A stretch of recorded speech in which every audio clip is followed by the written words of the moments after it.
শিলিগুড়িতে না এই জায়গাটাতে নতুন ফ্লাইওভার তৈরি হচ্ছে, ওই জন্য একটু জ্যাম থাকে। আর এখন যেহেতু সিজনের টাইম, মানে দার্জিলিংয়ের লোক এখন বেশি যাচ্ছে, তার জন্য জ্যাম একটু বেশি থাকছে। আর যেহেতু জানলাটা বাইরের দিক থেকে পরিষ্কার হয় না, তো একদম অপরিষ্কার হয়ে আছে, তো ভিডিওগুলো ভালো ক্লিয়ার হচ্ছে না।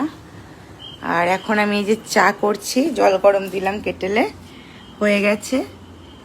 আর আমি চিনি দিয়েছি, আর এই যে দুধ দিয়েছে ওরা, আমুলি একটা দুধ, চিনি, এই যে চিনির প্যাকেট, আর একটা কি চা দিয়েছে দেখি, রিচ আসাম।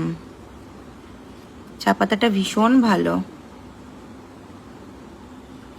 তো এখন আমি একটা চা বানিয়ে নেব আমার জন্য। ওর বাবা চা খেয়েছে, ওই ঘরে ওরা সব তাস টাস খেলছে, ছেলেরা যা হয় আড্ডা দিচ্ছে। আর চামচ জানো তো দেয়নি, ওই জন্য একটা বুদ্ধি করছি, এই আমুলিয়ার প্যাকেটটাকেই নাড়িয়ে দিলাম একটু, ব্যাস, বুদ্ধি বুদ্ধি বুদ্ধি।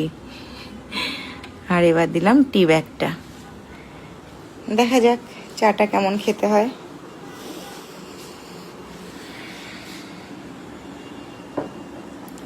দাঁড়াও দেখি, দেখেছো কালারটা কেমন?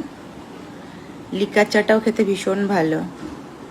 এটা বোধহয় আসামের চা, যেহেতু লেখাই আছে। আসলে শিলিগুড়ি থেকে আসামও কাছে না, তো এখানে আসামের জিনিসপত্র পাওয়া যাবেই।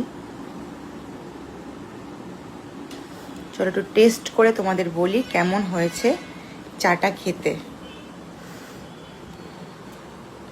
কিন্তু ওইরকম হবে না, ফুটিয়ে চা খাওয়াটা একটা অন্যরকম না।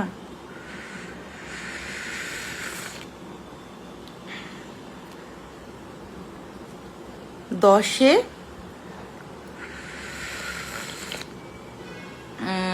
10 আমি এটাতে দিতে পারি 6, কারণ হ্যাঁ, ফুটিয়ে বাড়িতে মানে গ্যাসে চা করা আর এই চা অনেক তফাৎ। তো চলো বসে বসে আমি আমার চাটা এনজয় করি। সবাই ভালো থেকো, সুস্থ থেকো।